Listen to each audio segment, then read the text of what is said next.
Yo les gars, c'est Alban Crypto, j'espère que vous allez bien, en tout cas moi, ça va nickel. Aujourd'hui, on se retrouve pour une toute nouvelle vidéo. Donc on va analyser, comme chaque semaine maintenant, le marché. On va voir du coup qu'est-ce qu'il peut potentiellement faire cette semaine. On va faire une analyse globale, Bitcoin, Ethereum, Other, et après on va aller voir quelques trades qu'on a pris sur le groupe Telegram. Également, on va aller voir peut-être analyser quelques altcoins, mais je pense qu'aujourd'hui, étant donné qu'il est vraiment assez tard, on va pas faire.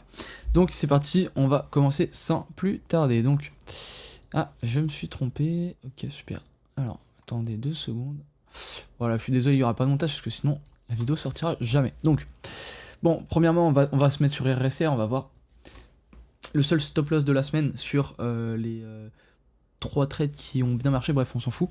Bref, on s'en fout. Donc, RSR, je vous avais dit quoi? Je vous avais dit, bam bam bam, pourquoi pas tenter un short ici parce qu'on a une FVG, blablabla, blablabla. D'une, on n'est jamais revenu sur cette FVG. Enfin, si, on s'est fait rejeter sur cette FVG, donc franchement pas mal. Mais après, vous voyez, on a pump à la mort, bam. Et en fait, tout simplement, pourquoi? On est venu chercher toutes les liquidités qu'on était en train d'accumuler, les petits trucs de merde là. Même si ici on a enlevé les liquidités, enfin même là, on a fait un equal high, mais je crois qu'en fait, c'est parce que c'est, je vous avais dit, c'est pas sur toutes les charts, donc c'est un peu chiant. Ouais, bon, je suis censé faire quoi là? Ouais, voilà, regardez. Donc, ici, regardez, on l'a pas fait. Ici, on a tout liquidé. Donc, c'est pour ça, en fait, moi, je m'étais basé sur cette chart-là. On était dans la zone OTE, on avait un mouvement qui semblait plutôt baissier, un rejet de la zone OTE. Enfin, un rejet de la zone OTE. On a simulé un rejet de la zone OTE qui pourrait être pas mal. Mais on avait également dit que on pourrait faire un truc comme ça. Donc, franchement, il n'était pas forcément safe. Donc voilà. Voilà. Pour ce qui est du RSR, donc stop loss, bon, je l'ai pas vraiment call, donc pas forcément, mais voilà. En tout cas, vous savez ce qu'il y a. Et actuellement, je pense que ce qu'on peut faire, c'est alors c'est tout simplement revenir chercher, hop, ces liquidités qu'on a cherchées, parce que là, on forme un putain d'équal high. Donc, le but maintenant, ça va être de voir. Alors, je vais juste revenir. J'ai la flemme de retracer la zone OTE. Voilà, nickel. Donc, maintenant, il suffit juste de voir est-ce que là où on a pump, c'était en zone OTE ou pas. Oui, donc voilà. Donc là, on a confirmation qu'on s'est fait rejeter par la zone OTE 2 fois. Donc là, ce qui pourrait être intéressant de faire, c'est venir sweep, faire un Judas swing, faire croire à tout le monde qu'en fait, on vient plus haut que ces mèches parce que en fait, on va clôturer au-dessus de cette zone OTE et enfin, en fait, pas se faire rejeter et aller plus haut. Et donc, tout le monde va aller dedans et au final, c'est un Judas swing, bam, un petit fake et on se fait rejeter à mort par cette zone. Et donc, ici, ça peut être un trade intéressant, surtout que la zone est très bien située. Et donc, nous, on traderait pas ici, donc on se mettrait pas là, parce que ça se trouve, c'est une vraie question, on sait pas. Là où on traderait, ce serait plutôt ici, vous voyez, dès qu'il y a un rebond sur une fair value gap, ou par exemple, qu'on vienne faire un truc comme ça, et après on retombe. Voilà, donc, moi je pense que c'est à surveiller. Je vais mettre bien sûr un rappel dessus, et on va supprimer tout le reste pour que ce soit plus clair possible. Voilà. Donc, on va faire la vraie analyse cette fois. BTC, donc, sur le BTC, qu'est-ce qui s'était passé? On va faire un résumé. Donc, je vous avais dessiné ça, enfin, je l'ai redessiné, mais c'est un truc du genre. Je pensais qu'on allait aller, après cette mèche-là, déjà la sweep, pour ensuite down, et donc combler en même temps cette zone de gap sur la chart gap CME. Donc, les CME, c'est quoi? Je crois que c'est la plus grosse bourse du monde. Et donc, le gap CME, c'est un gap qui se forme le week-end. Donc, le week-end, imaginons, regardez, le week-end où Trump a annoncé je sais pas quoi, bam, ça a explosé de ouf. Et après, du coup, dès que ça a réouvert le lundi, bam, on est revenu combler ce gap. Vous avez compris. Et donc là, on est revenu le combler. Et maintenant qu'on l'a comblé, on se dirige tout droit vers la zone OTE. Voilà ce que je pense, et je pense pas qu'on va revenir plus haut bien avant d'avoir touché la zone OTE. Donc, je vous avais dit que c'était un trade pas mal. Et qu'est-ce qu'on est venu faire à court terme? Vous voyez, hop, on est venu chercher beaucoup plus bas déjà. On est venu chercher plus bas. Alors c'est ici, pardon. Donc on est venu chercher plus bas. Et là, actuellement, on est revenu sur cette zone que je vous avais prédit sur le groupe Telegram. Donc là, pour ceux qui m'ont écouté, vous êtes en trade. Vous êtes sur un très bon trade d'ailleurs. Et donc, on avait cette zone de confluence.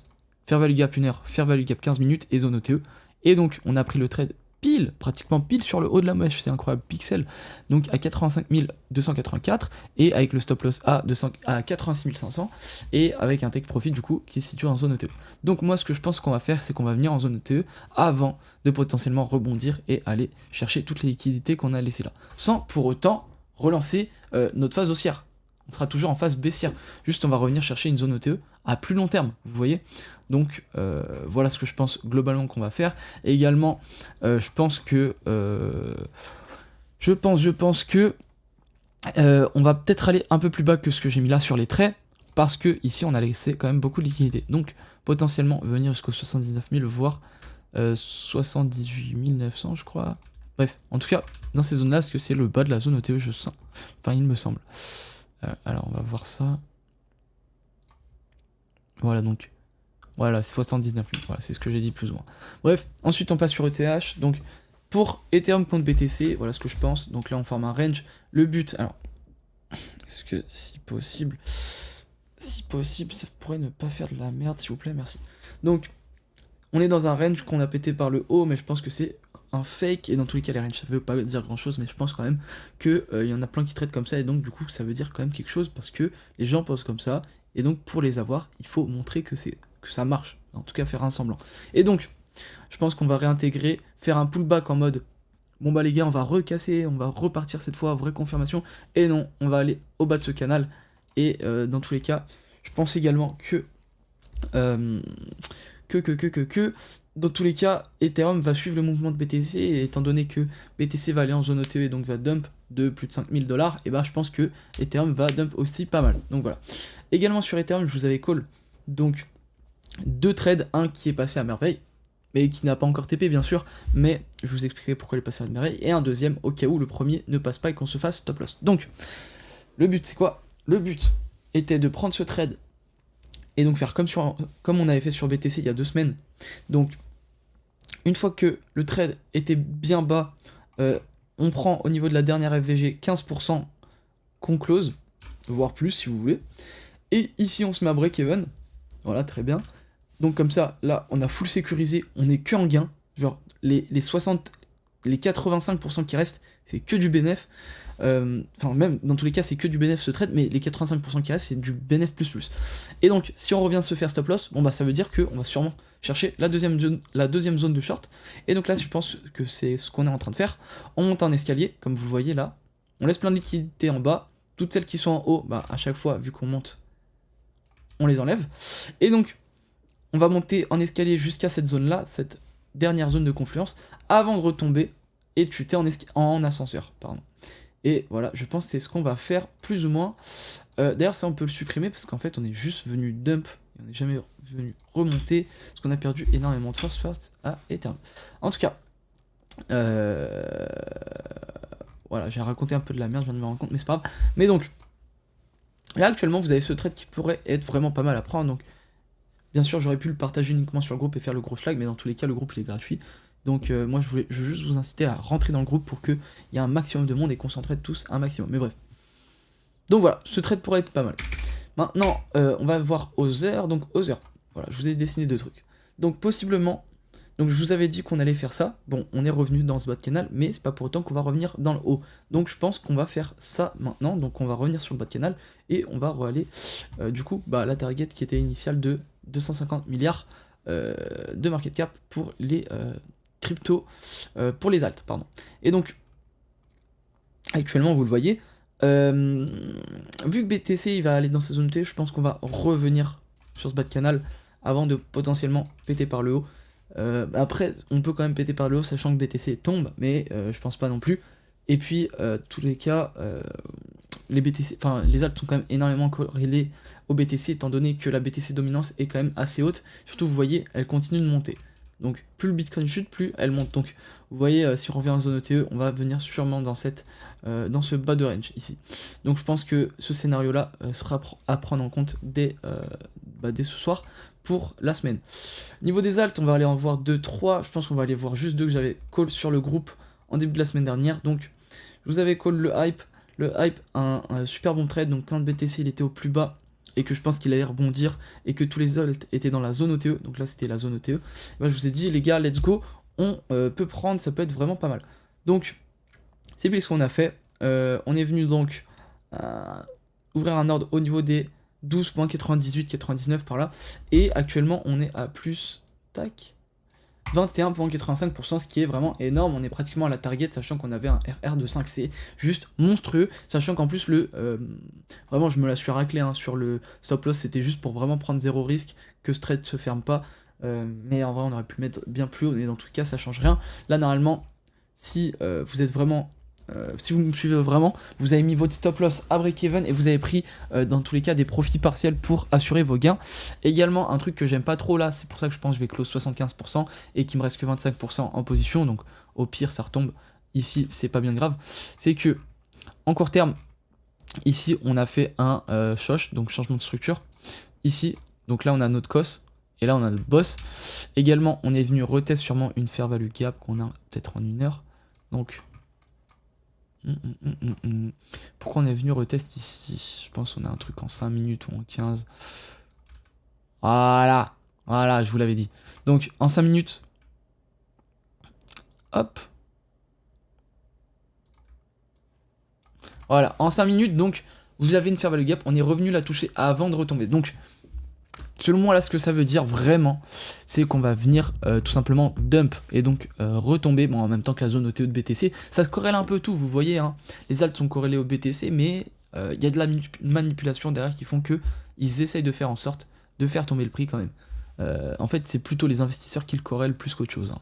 On va pas se mentir, bah, c'est à peu près ça de façon de principe, mais donc là étant donné qu'on a inversion de structure, ici on a prise de liquidité dans la zone de fair value gap, je pense qu'on peut soit venir une dernière fois sweep ici, et pourquoi pas ici, mais je pense pas, sweep et ensuite retomber pour aller plus bas. Mais bon, étant donné que la tendance reste baissière, mais je sais pas, je pense pas. En tout cas, moi je close 75%, on verra ce qui se passera. Pareil, je vous avais dit de prendre sur I16Z, I16Z il est là. Et bon, on est également au même niveau, enfin au même stade, on est 16% de bénéf, ce qui est franchement pas mal. Et également, on avait quelque chose de plus solide que sur le hype. Donc, je vous avais dit BTC, il allait rebondir, on était sur la zone ETE. Et également, ici, il y avait une zone de confluence, donc zone ETE plus zone de fair value gap ici. Et donc, je me suis dit, hyper intéressant, les gars. En plus, on était déjà venu dessus en tant que résistant. Je me suis dit, pourquoi pas retest. Et surtout qu'on a laissé une grosse mèche, donc pourquoi pas reprendre toutes les liquidités qu'on a laissées tout là. Donc en très court terme, bien sûr, en plus, là on est en 15, c'est plutôt en 5 minutes. Et donc voilà, pourquoi pas se positionner, et donc long ici, franchement un long pas hyper risqué, sachant que là on avait un RR de 15, donc franchement ça passait, c'était vraiment monstrueux, et pour le coup c'est passé, donc c'est vraiment monstrueux. On est à plus 16%. Est-ce que ici on a une pattern de retournement? Alors pas forcément les gars, pas forcément. Et puis de toute façon ici vous voyez bien, on a une pattern de retournement, cos, boss, et enfin c'est à court terme les gars, donc tous les cas, hop, à court terme on chute, puis après on remonte. Donc ici on n'a pas du tout de pattern de retournement, mais enfin ce que je veux vous dire c'est que, ok sur le hype c'est en court terme, mais bon, à voir ce que ça peut faire, vous voyez on peut quand même bien chuter, donc si on peut reprendre par exemple, bah là on aurait pu reprendre un long, si on peut vendre ici et reprendre là, si on a une pattern, why not, donc autant le faire. Voilà les gars, je pense qu'on va s'arrêter là, la vidéo elle fait déjà 13 minutes, et puis je suis en retard pour upload, donc les gars, je vais vous laisser là-dessus, n'hésitez pas comme d'habitude à rejoindre le Telegram, c'est mieux comme ça, donc à rejoindre le Telegram, et puis à aller sur mon bento où il y a plein, il y a tous mes réseaux, donc que ce soit TikTok, YouTube, enfin YouTube vous l'avez déjà, donc TikTok, Insta, X, bref tous les réseaux, où dessus je poste principalement des shorts, et des shorts qui peuvent vous apprendre si vous êtes débutant en crypto, donc c'est hyper bien. Également, n'hésitez surtout pas, et en fait j'insiste, rejoignez le groupe Telegram dans la description qui est hyper important, parce que tout simplement on est en train de tout casser, là on fait que des bons trades, et puis dans tous les cas on est là pour s'améliorer, donc même si on en fait des mauvais les gars, on est tous là pour se soutenir et pour s'entraîner. Donc moi je vous dis à mercredi les gars, pour tous ceux qui vont regarder mes shorts, je vous dis à demain, c'était Alban Crypto, ciao.